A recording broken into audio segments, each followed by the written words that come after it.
This is Daily Armenia, CivilNet's daily news digest. Here's what's making headlines in Armenia today.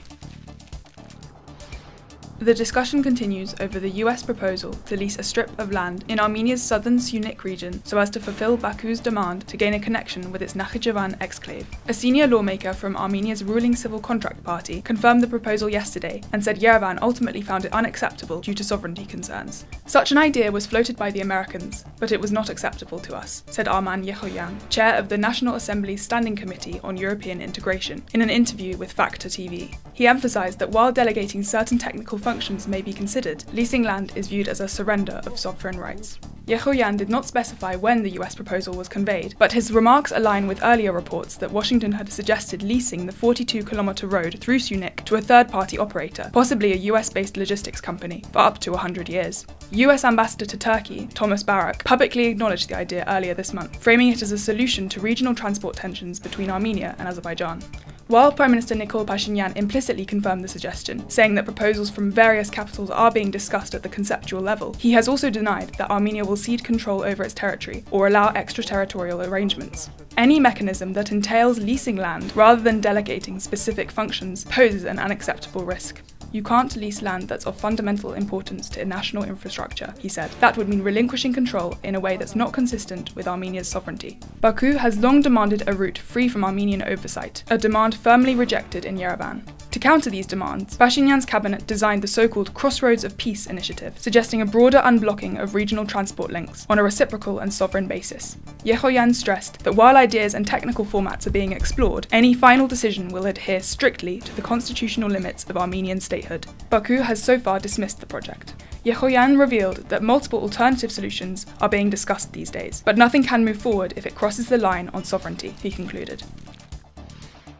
Reacting to the discussions over US involvement in the normalization between Yerevan and Baku, Kremlin spokesman Dmitry Peskov said yesterday that Russia fully supports negotiations between Armenia and Azerbaijan and remains ready to assist if asked, describing the unblocking of regional transport routes as a sovereign matter for the two countries. In a sharper tone, Foreign Ministry spokeswoman Maria Zakharova accused the United States of deception, dismissing Washington's recent proposal on South Caucasus communications as repackaged ideas Moscow had advanced earlier. The Americans claim to have a unique solution, I quote, but in reality they're offering nothing new beyond what was already discussed within the trilateral working group of the Russian, Armenian and Azerbaijani deputy prime ministers, Zakharova said. She blamed both Western actors and Armenian authorities for stalling the progress made in 2023 on reopening transport links. Armenian Prime Minister Nikol Pashinyan, who is currently on a working visit to Russia, met yesterday with the Russian Prime Minister Mikhail Mishustin. The two discussed the current state of bilateral relations, cooperation within the Eurasian Economic Union, and economic ties, which have seen a recent decline in trade turnover, according to the Russian Deputy Prime Minister Alexei Overchuk. The Armenian government yesterday approved a new procedure for developing and adopting urban planning technical regulations in line with international standards, aiming to bring national construction norms closer to those used in the European Union. According to Yerevan, head of the Urban Development Committee, the adopted framework defines strategic directions for drafting, localizing, updating and approving technical documents.